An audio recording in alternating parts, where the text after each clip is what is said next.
Para lograr la igualdad entre mujeres y hombres, nuestras voces deben ser escuchadas. Mujeres Poblanas en Radio, una producción del Instituto Poblano de las Mujeres. Comenzamos.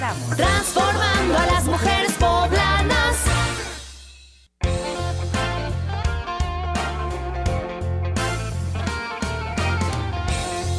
Hola, ¿qué tal? Muy buenas tardes, bienvenidos a Mujeres Poblanas. Yo soy Ali Chávez y nos da muchísimo gusto que nos estén acompañando en este programa. Hoy vamos a dar fin a lo que es nuestra etapa de esta historia de la miniserie Valientes y Valiosas llamada Violencia Intangible o Violencia Psicológica. Y la próxima semana, bueno, les recuerdo que tenemos una hora completa de mesa de análisis sobre este tema. Vamos a ir a escucharla y regresamos en un momentito.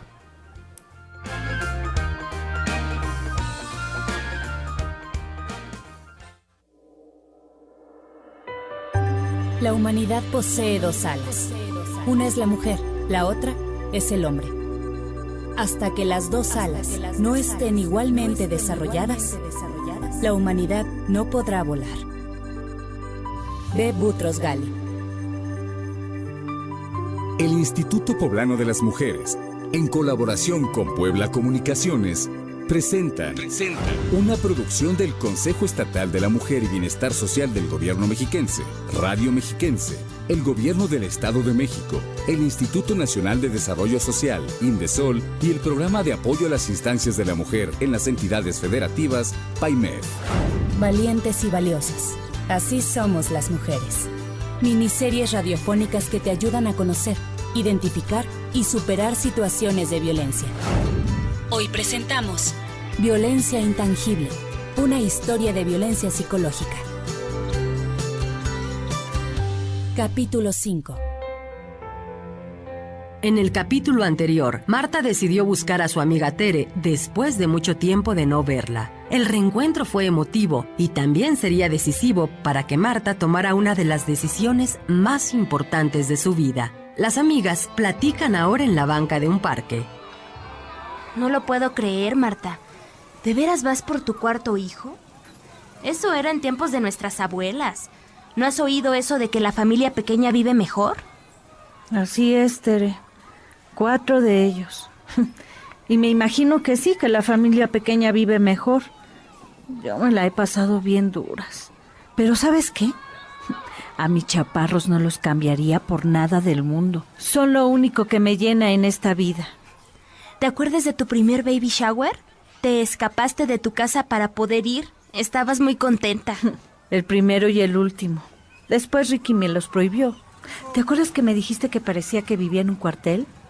Pues te quedaste corta. Mi casa no es un cuartel, es una cárcel. Y yo no soy un soldado, soy una esclava. Ya no lo soporto, Tere. Esto no es vida. Qué pena. De veras que me da mucha tristeza que te haya ido tan mal. A lo mejor yo tengo la culpa por convencerte de que fueras a buscar a Ricky. ¿Y cómo ibas a saber el infierno que me esperaba con él? Ay, qué tonta soy. Yo que pensaba que todo lo que me hacía era para protegerme, que era su manera de darme cariño. Ay, qué burra. Me da mucho coraje. Bueno, pues ya diste el primer paso. O sea, darte cuenta de que vives en un infierno. El siguiente paso, ¿cuál crees que sea? ¿Matarlo? No suena mal, pero ¿por qué mejor no lo dejas? Ay, Tere, te juro que estoy tan harta que soy capaz de hacer cualquier cosa con tal de no volverlo a ver en mi vida. Ya diste el segundo paso. Estás decidida a dejarlo. ¿Qué te detiene entonces? Que tengo que mantener a 4 niños. Nada más eso. ¿Y a poco Ricky los mantenía? Siempre te andas quejando por el dinero. Tienes razón. ¿Sabías que en todo este tiempo que llevamos de casados nunca me ha dado dinero para el gasto? Su mamá es la que organiza el dinero en esa casa. Y yo creo que es la que nos mantiene a todos. ¿Sabes que nunca he tenido un centavo para mí? Ahí está. Ya diste el tercer paso. Te acabas de dar cuenta de que no necesitas a tu marido económicamente hablando. Ay, oye, Marta, en serio que estás progresando. Ok, no necesito a mi marido para nada. Pero de todas formas necesito dinero para vivir. ¿Cómo le hago para ganar dinero si Ricky nunca me dejó estudiar nada, ni trabajar en nada, ni nada de nada? Además, si le digo que lo voy a dejar, estoy segura que se va a enojar y la cosa se va a poner fea. Por eso hay que pensar en los apoyos de la familia y de las instituciones. Recuerda que no estás sola y no debes actuar sola. Hay que planearlo bien para que no te hagan nada. Felipe, el hermano de Marta, escucha la plática de las amigas, pero se encuentra algo intranquilo. Oigan, disculpen que interrumpa su choro, pero nos tenemos que retachar porque le tengo que entregar la camioneta a mi jefe. Ay, Felipe, ¿que no tienes otra cosa que hacer? Déjanos tranquilas que estamos entretenidas. ¿Qué puede pasar si no llegas a tiempo con la camioneta? No se va a morir nadie. Aliviánate. Si no llegamos a tiempo ya no me la va a prestar. Eso es lo que puede suceder. Además, supongo que a Marta se la van a hacer cansada cuando llegue a su casa. ¿O no, cisterna? ¿Les digo la verdad? A lo mejor ya ni regreso a esa casa. ¿Ya para qué? Mis hijos están con mi mamá y todos a salvo. No lo estás diciendo en serio, ¿verdad? Nunca te había oído hablar así.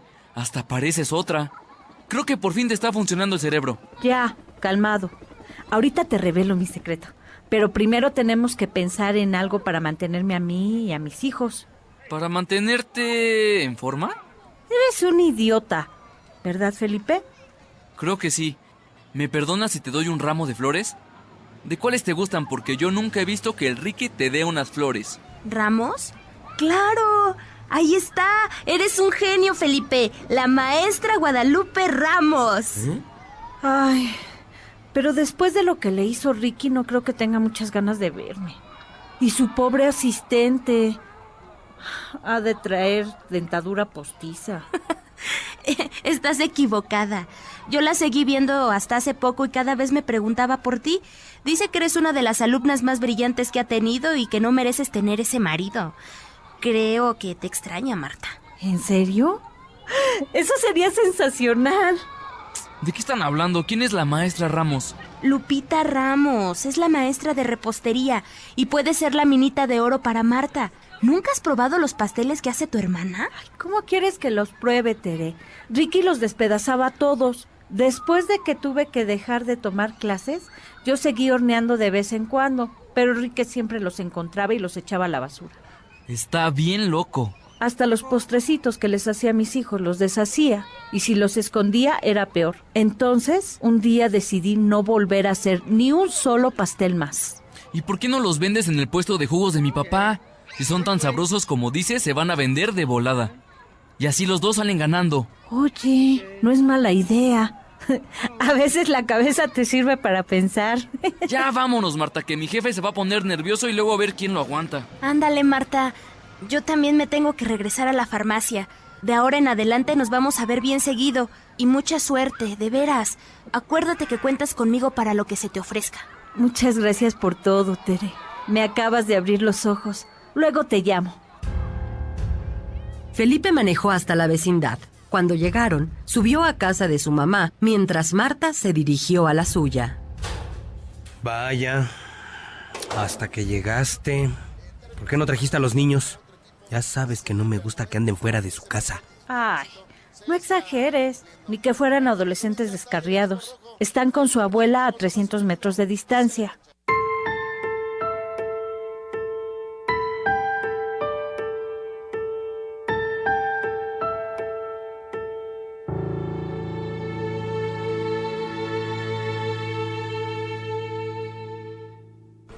Muy bien, Carmen. Hemos avanzado mucho en la terapia. Eres un ejemplo a seguir para muchas mujeres. ¡Felicidades! La verdad, al principio no me sentía capaz de hacer esto o de salir adelante por mí misma. Pero con la orientación que aquí me han dado, hoy todo es diferente. Carmen, lo que tú superaste no fue fácil. Existen varios tipos de violencia y ninguno debe ser tomado a la ligera. Me da gusto que te hayas decidido obtener ayuda para salir de la vida violenta que tenías. Yo solo espero que existan muchas mujeres que puedan hacer lo mismo. Todas merecemos una vida libre de violencia. Así es, y depende de nosotras pasar la voz de mujer a mujer. Además, hay que trabajar junto con nuestra pareja en la coeducación de los niños y niñas. Todos los días hablo con mi familia para explicarles que hombres y mujeres somos iguales, que tenemos derecho a ser tratados con respeto. Y con cariño, sobre todo con cariño. La violencia psicológica o emocional pretende controlar a la mujer, provocándole sentimientos de devaluación, inseguridad, minusvalía, dependencia y baja autoestima. Como el abuso psicológico no genera marcas físicas, es más difícil de detectar. Aquí te decimos cuáles son las señales. La mujer procura cuidar lo que dice y hace frente a su pareja. Su pareja le grita y la insulta constantemente. Es un hombre violento. Es excesivamente celoso y posesivo. Si se te hacen familiares estas situaciones, ya sea en tu caso o el de alguna conocida, es hora de actuar y buscar ayuda. Acércate al Instituto Poblano de las Mujeres. Estamos en Calle 2 Sur 902, Centro Histórico, Puebla. Llámanos al 01223090900.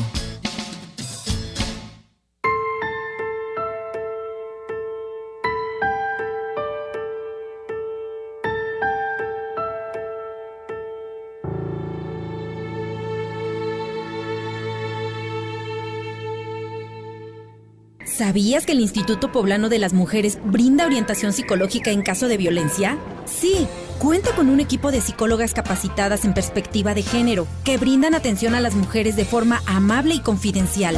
Acércate, Instituto Poblano de las Mujeres, Calle 2 Sur 902, Centro Histórico, 01222-309-0900. Transformando a las mujeres poblanas. Estás escuchando Valientes y Valiosas. Así somos las mujeres. Una miniserie radiofónica que llega a ti gracias al Instituto Poblano de las Mujeres. Después del corte, regresamos. Continúa escuchando Valientes y Valiosas. Así somos las mujeres. Una miniserie radiofónica que llega a ti gracias al Instituto Poblano de las Mujeres. Continuamos. La respuesta de Marta sorprendió a Ricky. Era la primera vez desde que se conocieron que Marta se atrevía a refutar a su marido. Extrañado, Ricky decidió indagar qué estaba pasando. ¿Cómo dijiste? No te entendí muy bien. Dijiste que ibas a ir por ellos inmediatamente. Sí, señor, lo que usted ordene. No, Ricky, los dejé allá a propósito. Quiero hablar contigo. Ricky se preguntó si había escuchado a su mujer expresarse con aplomo, con mucha seguridad. Pero, ¿cómo era posible? Era la primera vez que sucedía. Aunque lo dudó, Ricky se aventuró a seguir un poco más adelante. Hace rato fui a buscarte a casa de tu mamá. No encuentro mi uniforme de fútbol. No está en su lugar. Ay, ¿en dónde los dejaste? Lo necesito, pero ya. Por un instante, Marta pensó responderle diciendo que lo buscara a él, pero se contuvo. Decidió buscarlo. Se dijo a sí misma que sería la última orden que obedecería y que cuando lo encontrara, se lo aventaría a la cara como un acto simbólico de independencia. Ahorita te lo busco. Creo que ayer los vi, pero no recuerdo dónde. Nomás es cosa de acordarme. Pues apúrate porque ya me tengo que ir. Ya casi va a empezar el partido.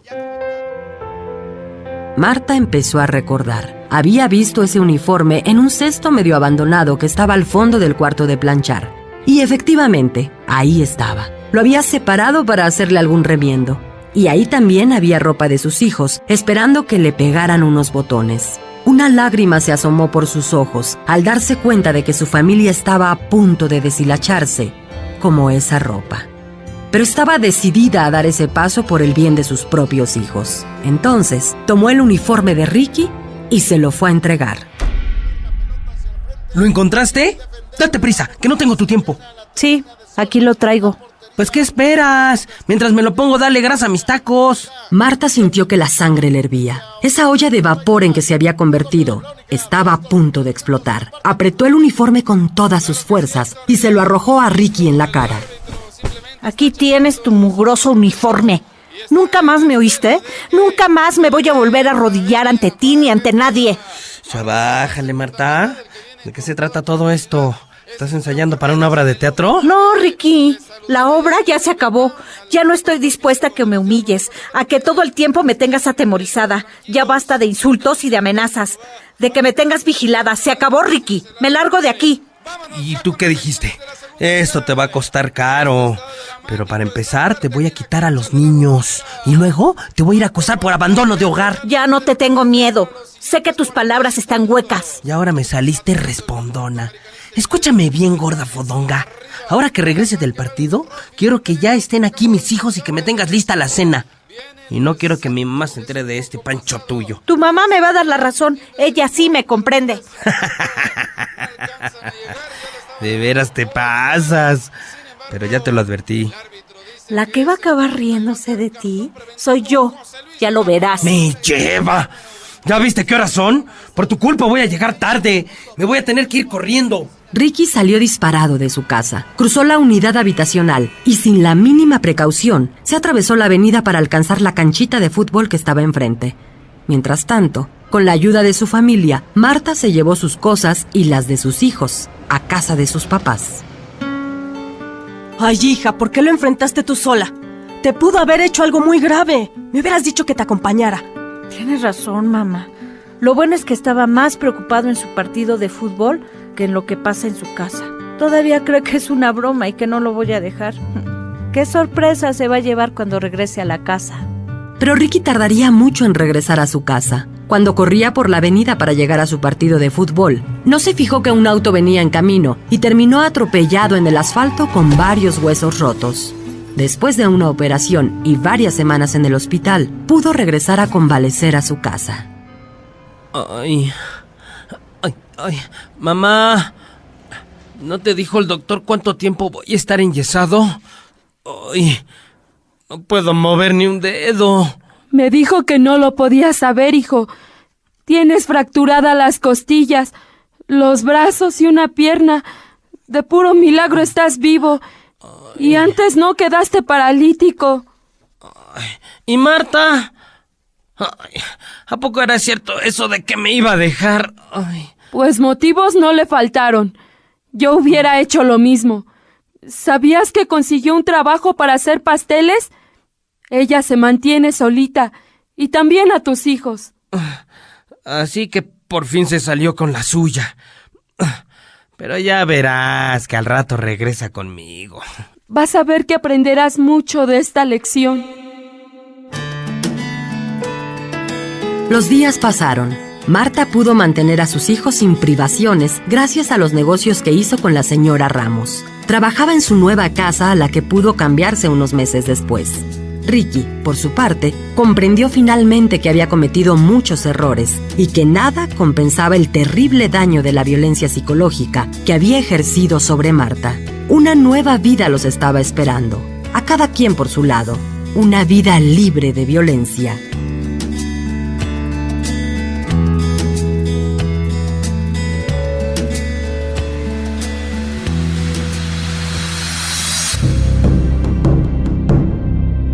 Recibir una atención y apoyo psicológico a tiempo puede ayudar a que tú elimines los actos que generan violencia psicológica contra ti. Los gritos, las humillaciones, las ofensas verbales o los comentarios incómodos contra familiares y amistades cercanas a ti son indicios de violencia psicológica. Recuerda que también tu pareja o la persona que te agrede pueden recibir asesoría o apoyo especializado para eliminar las conductas violentas. En este caso, Ricky y Marta reciben una atención integral y especializada.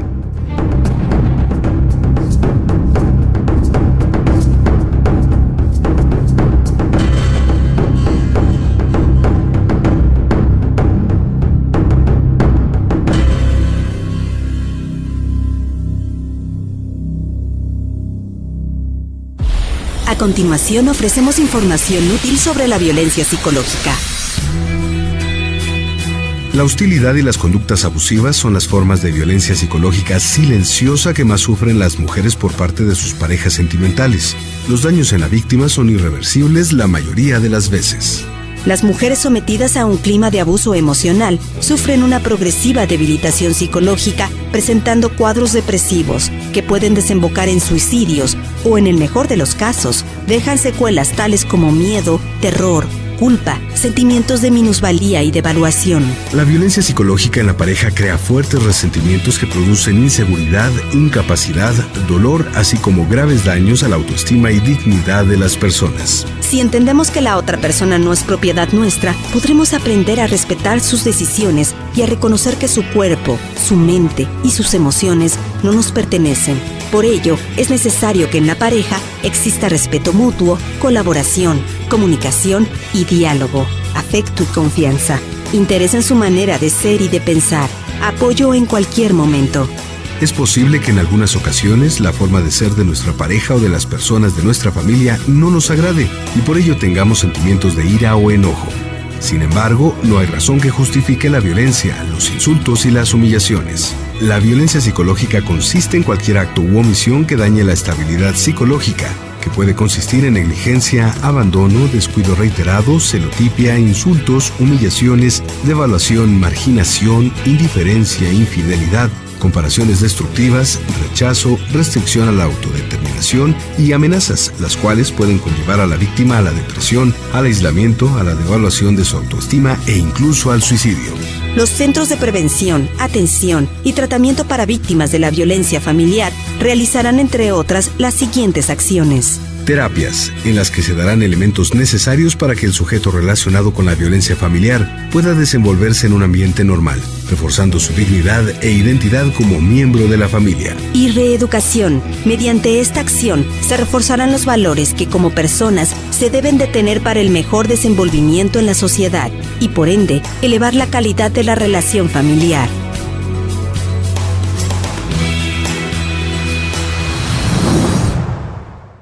El Instituto Poblano de las Mujeres fomenta y promueve la igualdad jurídica entre la mujer y el hombre, el respeto a la dignidad humana, la no discriminación, la equidad y la libertad de las mujeres. Tenemos servicios que buscan conseguir que te desarrolles en una comunidad que promueva el bienestar e integración en el ámbito social, político, científico y económico de nuestra entidad. ¿Necesitas asesoría jurídica? Nuestro personal capacitado en Derecho asiste a mujeres que se encuentran en una situación de violencia, brindando asesoría para garantizar el adecuado desarrollo del proceso jurídico. También podemos orientarte psicológicamente. Contamos con un equipo capacitado en perspectiva de género que brinda atención a las mujeres situadas en un ambiente de violencia. ¿Buscas empleo? Tenemos un kiosco universal de promoción al empleo. Ofrecemos vacantes y de acuerdo a tu perfil puedes acceder a un empleo que contribuya a tu empoderamiento profesional y económico. Los talleres de empoderamiento libres de estereotipos de género están dirigidos a mujeres que han sido violentadas y que desean aprender diversos oficios que están considerados como trabajos exclusivos para los hombres, por ejemplo, carpintería. El Instituto Poblano de las Mujeres garantiza atención y apoyo. Nuestros horarios de atención son de lunes a viernes de 9 a 6 de la tarde. Estamos en calle 2 Sur 902 Centro Histórico, Puebla. Llámanos al 01-222-309-0900 o bien ven a la Casa de Servicios y Atención a las Mujeres. 5 Sur 3112, Colonia Chulavista. 01-222-224-2663 y 00. Todos nuestros servicios y atenciones son confidenciales y gratuitos. También visítanos en nuestras unidades regionales. Teciutlán, estamos en Avenida Hidalgo 1309 Centro. Llámanos al 01-231-313-3323. Huauchinango, calle Venustiano Carranza, número 24C, Colonia El Cerrito. Nuestro teléfono es 01-776-762-3434. No estás sola. Somos el Instituto Poblano de las Mujeres. Estamos aquí para ayudarte. Acércate a nosotros.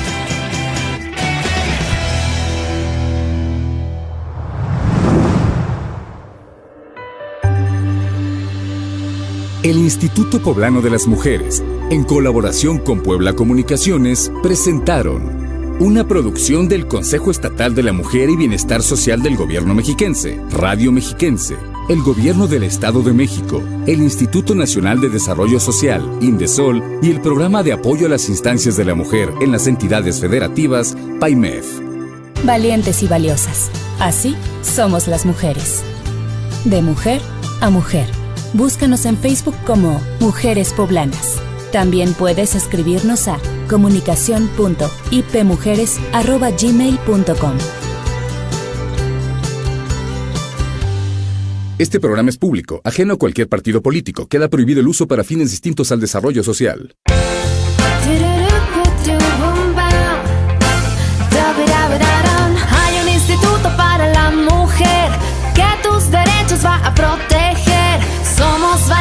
Mujeres libres, generosas, fuertes, dedicadas y sinceras también. 066 del Mujer, las 24 horas puedes marcar. Si sufres violencia, protegida estás, con atención integral. Instituto Poblano de las Mujeres, tus derechos garantizará. Instituto Poblano de las Mujeres, siempre te apoyará. Bolsa de trabajo, asesoría jurídica. En este instituto podrás encontrar orientación psicológica confidencial, porque tú puedes vivir con igualdad. Del Mujer, 066, las 24 horas en todo el estado. 066 del Mujer, transformando a las mujeres poblanas.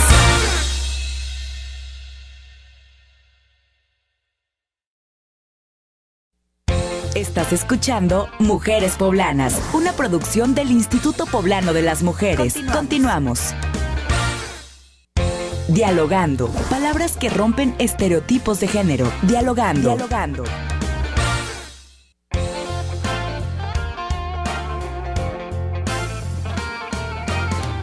Estamos de regreso, Mujeres Poblanas. Les recuerdo los teléfonos en cabina: 273-7716, 273-7717 y del interior del estado 01800-224-3000.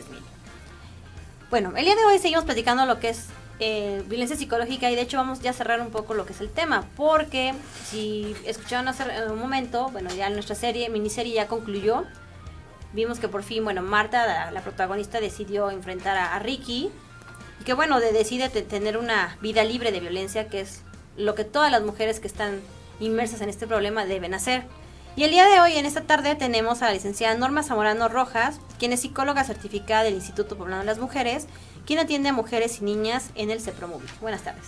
Buenas tardes, muchas gracias por la invitación, Ale. Gracias por estar aquí. También nos acompaña la psicóloga Sandra Patricia Alba Fajardo, a quien le dio la más cordial bienvenida. Gracias, buenas tardes. También está con nosotros el psicólogo Edgar Armando Medina Enríquez, a quien también le damos la cordial bienvenida. Muchas gracias por la invitación, buenas tardes. Y nos acompaña una psicóloga por parte de la Fundación Juconi, licenciada Jenny Morán Pérez. Bienvenida. Muchas gracias, buenas tardes. Nos da mucho gusto que estén con nosotros esta tarde para cerrar lo que es el tema de violencia psicológica. Gracias. Hablamos ya un poco de lo que es la definición de violencia psicológica, las manifestaciones que tiene, los signos de las personas que presentan o que victimizan con ese tipo de violencia, y cómo le podemos hacer para lo que es detectar la violencia psicológica a tiempo.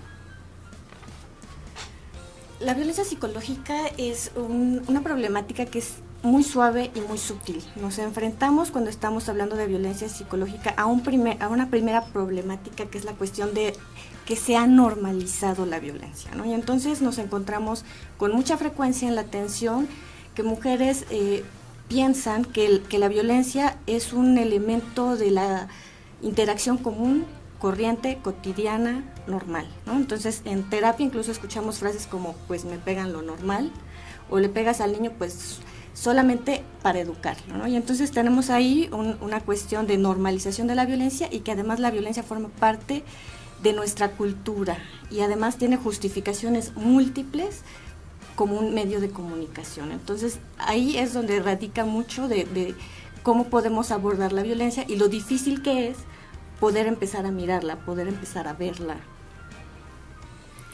Sobre eso me parece que la normalización de la violencia tiene que ver con una cuestión de institucionalización de la violencia, ¿no? En este sentido, recuerdo un poco Michel Foucault, en este escrito sobre la disciplina, los cuerpos dóciles, cómo esta manera violentada no va a ser avasallante, es decir, no es en estas cuestiones tocantes, físicas, sino es una forma más sutil de cómo va introduciéndose en la constitución psíquica de cada sujeto, de cada individuo, para ser más entendible, y cómo se va a reproducir sin que sea entendido o visto como tal, ¿no?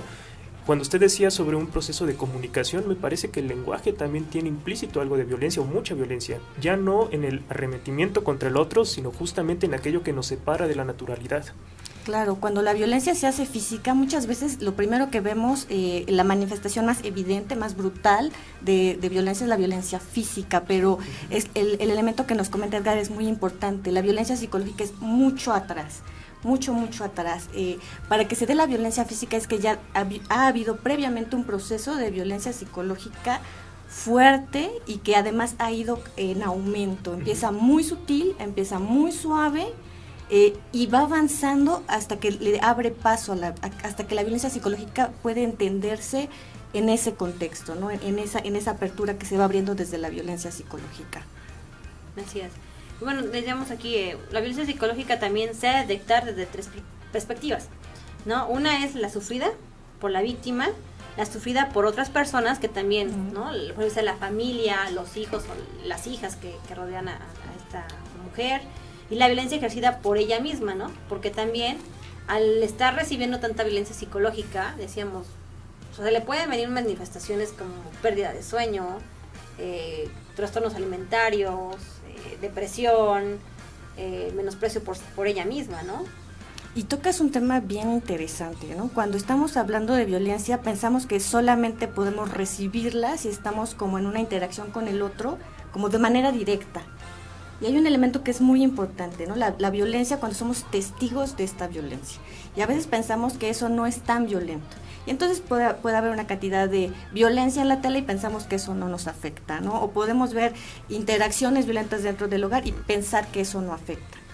Pero realmente si empezamos a mirar cómo esto empieza a millar a la persona, el estrés que provoca estar presenciando, el ser testigo de esta violencia, de un pequeñito que está mirando, una pequeñita que está mirando cómo sus padres están en un ciclo de violencia, eso va a generar un nivel de estrés, un nivel de angustia, que ya nos empieza a hablar de la violencia psicológica, que a veces pensamos que es decir una mala palabra, ¿no? O decir una grosería, o gritar, ¿no? Otra vez como las expresiones más burdas, pero hay otras formas que son mucho más sutiles y que van a estar ahí todo el tiempo presentes. ¿Podríamos decir entonces que esta cuestión de estar atentos de la violencia es una forma de desplazamiento? Es decir, prefiero estar ocupándome de la violencia que hay en la televisión, incluso hasta ponerme en calidad de juez, qué feo, cómo se ve esto, etcétera, etcétera, y no atender en donde yo también estoy siendo violentado o también soy violentador, ¿no? Es más un proceso de desplazamiento, de ver al otro para no ver qué es lo que me habita a mí. Hay muchas personas, como decías ahorita, ¿no? O sea, a lo mejor las personas que son víctimas, mujeres o niñas o niños, luego no se dan cuenta, ¿no? Que están viviendo ese ciclo de violencia. Entonces es muy fácil a lo mejor que juzguen otras cosas, pero no se dan cuenta que están viviendo este tipo de violencia. Sí, hablamos de una anomia, ¿no? Esta cuestión que decía usted, hacer normativizar un hecho anormal, por decirlo así, y me parece que también esta cuestión de la normalidad ejerce violencia, ¿no? Porque estamos hablando de una cultura que es policultural, se junta de una serie de conjugaciones que no siempre son dialogadas de esta manera discursiva, sino que tiene muchas disyunciones, y entonces tratar de dogmatizar esta forma cultural a nuestro propio entender también es una forma de ejercimiento de violencia. Aquí tendríamos que detenernos y pensar este sujeto que se dice ser violento o violentado, ¿en dónde fue creciendo? ¿Qué es lo que está ahí nutriéndose de su entorno para que entonces también lo esté reproduciendo o incluso lo esté aceptando? Que también hay que decirlo. Muchas veces, usted nos podrá hablar un poco sobre la experiencia en el instituto, mujeres y también hombres, también esto hay que decirlo, no es una cuestión únicamente del género femenino, sino también en lo masculino opera. Llego a un lugar donde me sé violentado, la institución por obvias razones tiene que cuidar esta parte de protección, etcétera, pero en algún momento a veces regresan con el violentador, claro, o con la persona femenina que está ejerciendo violencia, o bien buscan como un patrón similar de aquel que estaba ella haciendo algo. Hablamos también de un placer en aquel displacer. Así es. Pues desafortunadamente es cierto, ¿no?, lo que acaba de mencionar el psicólogo Edgar. Recurrentemente las mujeres regresan a ese patrón de violencia. Realmente ya es un hábito tanto como el levantarse y caminar. Es verdaderamente invisible eso para ellas. Entonces, este patrón pues tiende a repetirse definitivamente, empezando por el núcleo familiar. Cómo estos patrones los van aprendiendo, los vamos aprendiendo desde la infancia, y yo en este sentido creo que tengo que mencionar que creo que la mayoría sufrimos violencia, solo es cuestión de grados. No nos damos cuenta de esto y lo normalizamos, pero es cuestión de grados esto. Entonces, estas mujeres, en estas mujeres el grado es muy alto, tanto como ver una pared, ¿no?, altísima, donde tu altura es de, no sé, 1.55, 1.60 y esa pared es de 3 metros. Entonces no pueden ver más allá y vuelven a regresar a ese patrón, se vuelven a sumir en ese patrón. Y estas cadenas, ¿no?, donde los hijos conviven con ella, con estas dinámicas, pues se vuelve constantemente una repetición. Ciertamente vemos cómo vivimos en una sociedad que es violenta, que tiene una cultura que es violenta. Nosotros crecemos como sociedad mamando esta violencia, y en Juconi vemos mucho estos patrones que bien menciona Norma, de cómo es transgeneracional la violencia, ¿no? La vivieron los bisabuelos, lo vivieron los abuelos, lo viven nuestros padres, y seguramente, tristemente, nos encontramos en algún momento donde nosotros nos vemos a nosotros mismos replicando la violencia, ¿no? Entonces, un elemento de la violencia que está ahí es esta habilidad que tiene para replicarse de múltiples formas, y como bien decía Edgar, hay elementos que van más allá de lo que se dice con palabras, sino esto es más bien como códigos, esta comunicación que es más analógica, que viene por el tono de voz, que viene por todo el lenguaje no verbal, que viene por todas lo que ya venimos de un repertorio que no tiene un contraste distinto. O sea, venimos de una educación violenta, pero no nos han enseñado a cómo vivir sin violencia. Eso no existe, difícilmente lo vemos en una casa, ¿no? Entonces, ahí es donde nos enfrentamos a serias limitaciones, porque yo digo, el repertorio se acaba, y entonces regresamos a viejas prácticas que quizá incluso ni siquiera nos hemos cuestionado. Me parece que hay dos factores. Uno, el factor erótico, que va implícito también en el ejercimiento o en la aceptación de la violencia, y dos, el factor existencial, ¿no? En donde usted bien lo menciona, en esta cuestión de se va repitiendo, hay una réplica generacional de la conducta o no conducta como tal violenta. Me juego mi existencia, porque en este seno cultural me sé existente a través de esto que se está ejerciendo. Claro. Si me destierran de este seno cultural, y me parece que esa es una problemática que luego enfrentan ustedes en el instituto, donde ya no estoy en mi entorno, ¿no? Me mueven de este lugar, perdón, termino el punto, me mueven de este lugar, entonces aquí soy. Sí. Viene esta disyuntiva existencial que muchas veces prefiero elegir estar de esta manera. Tal vez le llamo yo en la clínica con los alumnos un síntoma charlatán. Híjole, me siento mal, estoy muy triste, me duele, me pasa todo. Pero que una vez que empiezan a recodificar esta forma, entonces regresan al punto, porque se juega algo mucho más fuerte ahí. Ya lo decía este señor Martin Heidegger, la existencia del sujeto a través de aquello que bueno, esto es un poco de filosofía, pero sí, esta cuestión del ser, ¿no? De sí, quién soy ahí. Creo que ciertamente, ¿no? Y a lo mejor desde la psicología, las personas que hemos atendido violencia con las mujeres, vemos que es un tema de identidad. O sea, he estado construida a partir de esta violencia, y de repente me dicen que no viva con esta violencia. Entonces, ¿qué soy? ¿Cómo lo hago? ¿Desde dónde le hago? O sea, ¿cómo lo invento? ¿No? Entonces, realmente a veces llevamos sin querer, ¿no? O sea, si no tenemos este cuidado y esta percepción de lo grande de esta problemática, al extremo a las mujeres, porque entonces las dejamos sin... O sea, si vamos a quitar algo, tenemos que poner algo más. Y entonces ahí es donde tenemos que hacer mucha labor, donde empezar a construirme como persona, a construir mi identidad desde otro lugar. Así es. Y también otra forma ahorita que mencionaban la psicóloga Norma, lo de las cadenas, ¿no? Hay muchas mujeres que están sufriendo la violencia psicológica o cualquier otro tipo de violencia y buscan desquitar esa frustración con los hijos. Entonces ahí también se está generando ya una cadena mucho más directa, ¿no? Ya no es que esta generación y cuando crezcan lo van a ejercer, sino que la misma madre puede ser que lo ejerza con los hijos, ¿no? Exactamente, ocurre es que la violencia está ahí todo el tiempo, ¿no? Entonces, generalmente hay un patrón como jerárquico, ¿no? Si viene mayoritariamente de hombres hacia mujeres, pero las mujeres no estamos en la nada, o sea, no flotamos en la nada, estamos en una sociedad, y esto que estás aprendiendo, esto que en la jerarquía te viene transmitido, tú vas a terminar transmitiéndolo a alguien más, y ese alguien más pues va a ser el que está abajo en la cadena, en esta cuestión jerárquica, aunque suena un poco desafortunado decirlo así, pero el siguiente nivel serían los niños y entonces o niñas, y entonces ahí es donde empezamos a ver que se repiten estos patrones por esas cuestiones de jerarquía hacia los niños. Entonces ciertamente sí existe esto, ¿no?